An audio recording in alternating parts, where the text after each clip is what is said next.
আসসালামু আলাইকুম everyone, welcome back to my new blog video. So শুরু থেকে শুরু করি। বিয়ের পরপরই আমি চলে গিয়েছিলাম শ্যুটে। আমাদের arts of pair upcoming Eid collection অনেক সুন্দর সুন্দর আসতে যাচ্ছে, এটা আগে থেকে বলে দিই। এবার 3 পিস এবং কুর্তি অনেক কালেকশন থাকবে। শ্যুট শেষে তারপর চলে যাই আমরা যেখানে শ্যুট করেছিলাম সেখানে একটা ক্যাফেতে, এবং ক্যাফেতে বসে আমরা সবাই মিলে গল্প করছিলাম। এবং আমাকে সামিউল আগে থেকে বলেছিল আমি আসলেই কিন্তু তোমাকে নিয়ে যাবো, সো বি প্রিপেয়ার। আমি ভাবছিলাম হয়তো বা সে মজা করছে বা সামথিং লাইক দ্যাট, বাট সে যে এত ছু মেরে আমাকে নিয়ে যাবে সেটা আসলে কেউই আমরা ভাবতে পারিনি। সে আমাকে উইন্টারের জন্য আসলে জিনিসপত্র কিনে দিচ্ছিল। আমরা গিয়েছিলাম আর্টিসানে অনেক সুন্দর সুন্দর হচ্ছে শীতের কাপড় পাওয়া যায়। বিশেষ করেন এখানে নাকি সামার চলছে, এটা মোটেও সামার না ভাই। আমাদের দেশে একদম 5-6 ডিগ্রির যে ঠান্ডা বাতাসটা হয় এবং যে পরিমাণে ঠান্ডাটা হয় সেই পরিমাণে ঠান্ডা এখন এখানে। বাট এটা কিছু করার নাই, সে আমাকে সব কিছু জেনে বুঝে কিন্তু আসলে কিনে দিচ্ছিল। আমি বলতেছিলাম তাকে বারবার যে আসলে সামার না তোমাদের এখানে, সামারে এত জামা কাপড় পরে আমি কি করবো, এত জামা কাপড় নিয়ে কী করবো, ওখানে গিয়ে কিনবো। ও বলছে না তুমি এখান থেকে কিনে নিয়ে যাও, কারণ ওখানে গিয়ে তোমাকে ইনস্ট্যান্ট তুমি অনেক কিছু কিনতে পারবা না। তো আমি এখানে হচ্ছে সুন্দর সুন্দর জ্যাকেট নিয়েছিলাম। এই জ্যাকেটটা আমার অনেক পছন্দ, এটা হচ্ছে টমি হিলফিগারের। যদিও আমাদের দেশ থেকে পুরো বাইরের দেশে সব জ্যাকেট যায়, বাট আমরা কিন্তু এগুলো পাত্তা দেই না। সো আমি আমার দেশ থেকেই হচ্ছে অর্ধেক কাপড় চোপড় কিনে নিয়ে গিয়েছিলাম। আমাকে এখানে এসেও কিছু কেনাকাটা করতে হচ্ছে, সো সেগুলোর ভ্লগও কিন্তু আপনারা দেখতে পাবেন। আর সামিউল এত গোছানো একটা ছেলে যে সে আমাকে পুরোটা জিনিস হচ্ছে বুঝায় দেয়, এবং সে নিজে চুজ করে করে আমার জন্য জিনিসপত্র বের করে। আমার কোনটা লাগবে না লাগবে, হাত মোজা থেকে শুরু করে পা মোজা এবং কানটুপি এভরিথিং সে আমাকে কিনে দিয়েছে। এবং অনেক কিছু আসলে আমরা কিনেছিলাম সেই দিন। সামিউলের জন্য কিছু একটু নিয়েছিল, বা এখানে আমার বেশি কাপড় চোপড় ছিল। তারপর আমি বাসায় চলে যাই। বাসায় গিয়ে হচ্ছে আমি খুব ঘুম পাচ্ছিল, অনেক টায়ার্ডও ছিলাম, কারণ আমার অনেক পরিমাণের রেস্টের দরকার ছিল। আমি শ্যুট করে পুরো মাথা খারাপ হয়ে গেছিলো, বাট কিছু করার নাই, এত পরিমাণে প্রেশার গিয়েছে এই বিয়ে টিয়ে সব কিছু মিলিয়ে। আবার এখন শ্যুট, সো সব কিছু মেকআপগুলো আমি গুছাচ্ছিলাম যে আমি কোনটা মেকআপ নিব কোনটা মেকআপ নিব না। বিশ্বাস করেন আমি এমন ওরকম মেকআপই পাইনি যেটা আমি নিব না। হাতে গোনা কয়েকটা লিপস্টিক আমি ছেড়ে এসেছিলাম। তারপরের দিন আমি আবার শ্যুটে চলে যাই। তারপরের দিনের শ্যুট ছিল আমার কুর্তির শ্যুট, এবং কুর্তির শ্যুট মানেই হচ্ছে একটা ভালোবাসা আমার কাছে। এই যে দেখেন কোটি কুর্তি কিন্তু আপনাদের জন্য এবার ঈদে আমি অনেকগুলো করে এনেছি। কোটি কালেকশন এবং হচ্ছে 3 পিস কালেকশনের জন্য আমার পেজ আর্টস অফ পেয়ারতে চোখ রাখতে হবে, বা আমার ওয়েবসাইট থেকেও আপনারা অর্ডার করতে পারেন। আপনারা চলে আসতে পারেন আমার শোরুমগুলোতে। যেহেতু আমার তারপরের দিনে ফ্লাইট ছিল, তাই আমি আমার শ্বশুর শাশুড়ির সাথে দেখা করতে নারায়ণগঞ্জে গিয়েছিলাম। সেই দিন তাদের বাসায় ছিলাম, মানে আমার শ্বশুর বাড়িতেই ছিলাম। নারায়ণগঞ্জে ভয়ঙ্কর রকমের জ্যাম ভাই। তাদের সাথে দেখা করে ফ্রেশ হয়ে আর কোনো ক্লিপ নেওয়া হয়নি। সো সামিউল বলতেছিল কি তুমি কি মামা যাবা। আমি অনেকদিন ধরে ওকে বলতেছিলাম বাবা আমার অনেক ইলিশ মাছ খেতে ইচ্ছা করছে, মামার ওই ভাজা ইলিশটা খেতে ইচ্ছা করছে। এবং সেই কথাটা শুনেই সে হচ্ছে আজকে বলছে চলো তোমাকে আমি মামা নিয়ে যাই, যেহেতু তুমি কালকে চলেই যাবা। সো আমি হচ্ছে তার সাথে মাওয়াতে যাই, এবং খুব ভালো লাগছিল মাওয়ার এই পরিবেশটা। মাওয়ার যে এই মচমচা গরম যে ইলিশটা আছে, এবং সামনেই যে একদম কেটে পুরো সেট করে দেয়, এই মামার এই ইলিশের স্পেশালিটিটা আমার অনেক বেশি ভালো লাগে।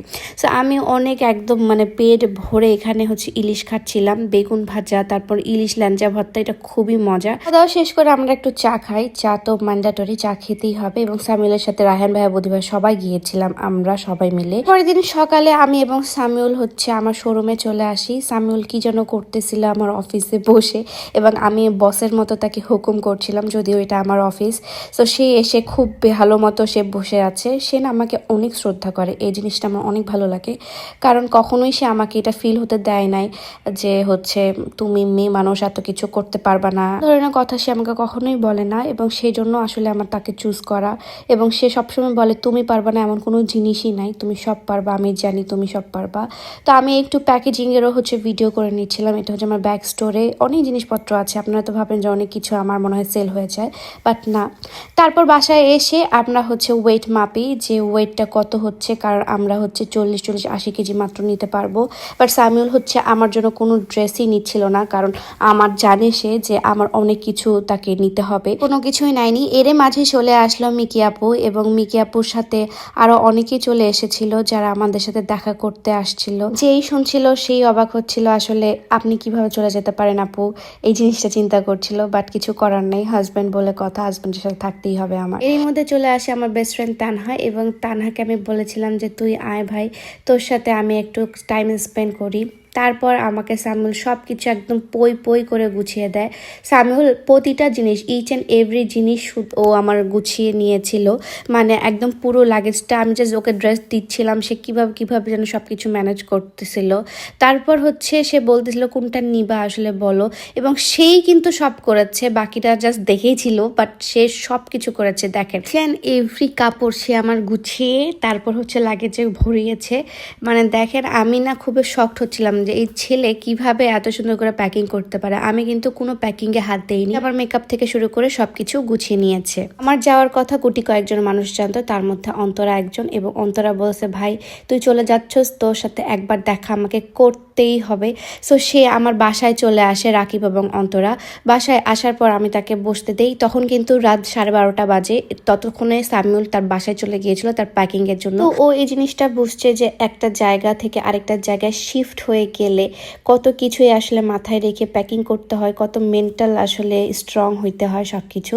সো ও বলতেছিল আমি তো ট্যুরে গেলেই যতভাবে প্যাকিংটা করি, আর তুই তো একবারই চলে যাচ্ছিস।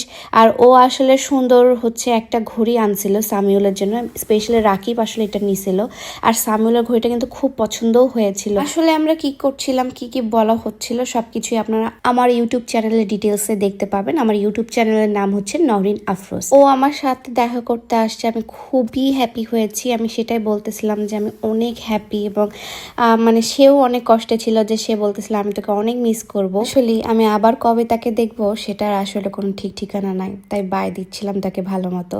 তারপরের দিনই হচ্ছে দেখি, যেদিন আমার ফ্লাইট ছিল সেদিনই সাদমান ভাই আসছিল আমার সাথে দেখা করতে, কারণ সাদমান ভাই বিয়েতে আসতে পারে নাই। আমি গোছকাজ করার পর যেটা করি, যেদিন আমার ফ্লাইট সেদিনই হচ্ছে আমি লাইভে গিয়েছিলাম, মানে আমার বোনটির সাথে হচ্ছে লাইভে গিয়েছিলাম আমার বোনকে ইন্ট্রোডিউস করার জন্য। নাই তো কি হয়েছে, আমার বড় বোন তো আছে লাইভ করার জন্য। আপনারা কিন্তু আর্টস অফ পিয়াতে এখন থেকে আমার বড় বোনকে দেখতে পাবেন, এবং আমার বড় বোন হচ্ছে লাইভ করবে ইনশাল্লাহ। আমি তো যাবই, কিন্তু কবে যাব সেটা আসলে ঠিক নেই আমার। আপনারা দোয়া করবেন যেন তাড়াতাড়ি যেতে পারি। লাইভ শেষ করার পর তানহার সাথে আমার একটা কোলাকুলি হয়, এবং আসলে আমরা না কখনোই এমন না যে একসাথে সব জায়গায় ছিলাম, এমনও কোনো কিছু না। কিন্তু জিনিসটা কি জানেন, মানে যখন দেশে থাকতাম তখন আমরা জানতাম যে আমাদের এনি বিপদে আমরা যাইতে পারবো, থাকতে পারবো, ঈদ একসাথে করতে পারবো, সব কিছু একসাথে করতে পারবো।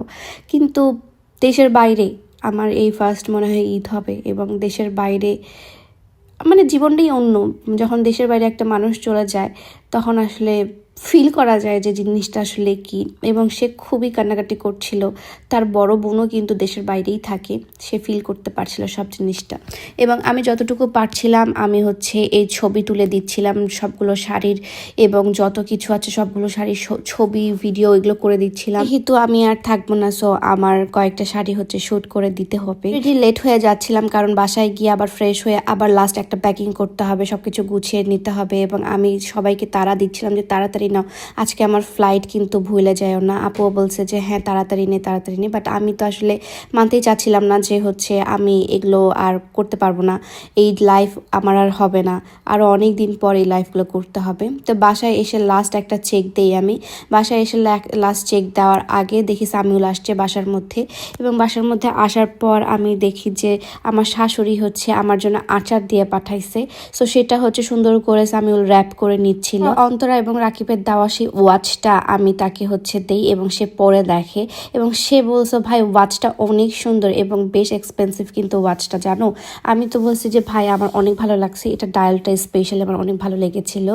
তারপর হচ্ছে আমি আসলে যতটুকু নর্মাল থাকা দরকার সেই ততটুকুই আসলে নর্মাল থাকার ট্রাই করছিলাম, কারণ বাসায় অলরেডি কান্নাকাটি অনেক চলতেছিল, সবারই মন টোন অনেক খারাপ। আমার মায়ের স্পেশালি আমার মা খালার মন অনেক বেশি খারাপ ছিল, এবং আমি যতটুকু পারছিলাম বলছিলাম যে তোমরা চিল থাকো, আমরা চলে আসবো, হ্যান ত্যান এরকম করে বলার ট্রাই করছিলাম।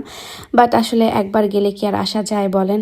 তো আমি হচ্ছে জেরিকে লাস্ট আদর করে যাচ্ছিলাম। আমি জানি না জেরিকে আমি আসে দেখতেও পাবো কিনা। এতদিনে বলতাম আমার নিজস্ব পার্মানেন্ট কোনো জায়গা নাই, হ্যান নাই ত্যান নাই, অনেক কিছু কমপ্লেন করতাম। কিন্তু মেয়েদের আসল জায়গায় হচ্ছে যেখানে তার হাজব্যান্ড থাকে সেখানেই, সেটা হোক পার্মানেন্ট বা হোক সেটা ঘুরে বেড়ানো, তার হাজব্যান্ডের সাথেই আসলে যেতে হয়। আর আমি এটা মানে দীর্ঘ বিশ্বাস করি যে হাজব্যান্ডের সাথে সব সময় থাকা উচিত, আর হাজব্যান্ডকে আসলে একা থাকা উচিত না। আমার কাছে মনে হয় যে হাজব্যান্ড ওয়াইফ যে কোনো পরিস্থিতিতে একসাথেই থাকা উচিত সব সময়। তারপর কি আমরা সবাই মিলে বের হয়ে গেলাম। আম্মুর কিন্তু মন খারাপ, বাট আম্মু দেখাচ্ছে না। এবং হচ্ছে এয়ারপোর্টে ঢোকার সাথে সাথে এত বড় একটা জ্যাম ভাই, এত গাড়ি, এত লাইন। নামার পরপরই হচ্ছে মিকি আপু এবং মুমু আপু চলে আসে। মিকি আপু আমার সাথে দেখা করার জন্য আসছিল। মিকি আপু বলতেছে না, তোকে আমি যেতে দিব না। একটু টাইম স্পেন্ড করার পর শুরু হলো সবারই আসলে কান্নাকাটি। আর এই মোমেন্টটা আপনাদেরকে আমি বলে বোঝাতে পারবো না। মিকি আপু আমাকে ধরে লিটারালি কাঁপতেছিল এবং সে খুবই পরিমাণে ইমোশনাল হয়ে গিয়েছিল। কারণ কিছুদিন আগে সিলভিয়া আপুও চলে গেছে, এখন আমি চলে যাচ্ছি। মিকি আপুকে আমি বলতেছিলাম যে তুমি ভাবো যে আমি চিটাগং যাচ্ছি, আমি আবার চলে আসবো। নিজেকে অনেক কন্ট্রোল করার ট্রাই করছিলাম, কিন্তু আম্মুর কান্নাকাটি দেখে আসলে কন্ট্রোল হচ্ছিল না। আর আম্মু আব্বু এমন পরিমাণে কান্নাকাটি করতেছিল, মানে বলার বাইরে। দেশ ছাড়ার থেকে বাবা মাকে ছেড়ে যাওয়ার যে কষ্টটা, এটা আসলে অন্যরকম। আমি আসলে অনেক নিজেকে কন্ট্রোল করার ট্রাই করতেছিলাম, কিন্তু আসলে পারতেছিলাম না। নিজের দেশ ছেড়ে, মানুষদেরকে ছেড়ে অন্য জায়গায় চলে যাওয়ার যে কষ্টটা, অ্যাকচুয়ালি যারা প্রবাসে থাকে তারাই শুধু জানে। এটা পরিমাণে একটা মানুষকে যে মেন্টালি স্ট্রং হইতে হয় সেটা শুধু ওই মানুষটাই জানে। আমার আব্বু তো আসলে বলতেছিল যে তুমি যে যাচ্ছ তুমি ভালো মতো থাকিও। সামিউলকে ধরে আম্মু অনেক কান্নাকাটি করে বলছে যে প্লিজ আমার মেয়েটাকে ভালো রাখিও। সব থেকে বেশি কষ্ট কোথায় লাগতেছে জানেন? আমার বাচ্চাটাকে, মানে আমার বাবুকে ছেড়ে আসা। আসলে ছোট, কিছু বুঝতেও পারছে না যে তার মাম্মাম কোথায় যাচ্ছে। আসলে আমি বাসার প্রতিটা মানুষকে অনেক মিস করতেছি এবং করবই। আর রিনাকে তো বললামই না, রিনাকেও আমি অনেক বেশি মিস করব। তো সবাই আসলে আমাকে বিদায় দেওয়ার জন্য এসেছিল এবং এটা লাস্ট মোমেন্ট যখন আমি আসলে দেশকে এবং সবাইকে বাই দিয়ে দিচ্ছি। আপনারা সবাই ভালো থাকবেন এবং আমার জন্য দোয়া করবেন যেন আসলে আমি বিদেশে গিয়ে একটা ভালো লাইফ লিড করতে পারি এবং হচ্ছে আমার হাজব্যান্ডের সাথে যেন সুখে শান্তিতে থাকতে পারি। এটা যে কি কষ্টের একটা জিনিস, সে সবাইকে ছেড়ে, বিজনেসকে ছেড়ে, আমার আর্টসফপিয়াকে ছেড়ে আমি মানে চলে যাচ্ছি, এটা অনেক কষ্টের একটা জিনিস। কিন্তু এটাই মনে হয় জীবন, তাই না? যে আসলে আমরা পাখির মতো উড়াল দিয়ে সব জায়গায় চলে যেতে পারি। তো এভাবেই আমি আজকে আপনাদেরকে ক্লিয়ার করে দিলাম যে আমি আসলে হানিমুনে না, আমি একবারই দেশের বাইরে চলে যাচ্ছি। সো সবাই ভালো থাকবেন, সুস্থ থাকবেন। আল্লাহ হাফেজ। দেখা হচ্ছে নেক্সট ভ্লগ ভিডিওতে। আমি আসলে কি করেছি, এয়ারপোর্টে কি এক্সপিরিয়েন্স হয়েছে, সব কিছুই আমি আসলে আপনাদের সাথে শেয়ার করার ট্রাই করব। এখন যেহেতু আমি ফুল টাইম কন্টেন্ট ক্রিয়েটর হয়ে গেলাম, আপনাদেরকে ইচ অ্যান্ড এভরিথিং আমি জানানোর ট্রাই করব। তো সবাই ভালো থাকবেন, সুস্থ থাকবেন। আল্লাহ হাফেজ। দেখা হচ্ছে নেক্সট ভ্লগে। বাই।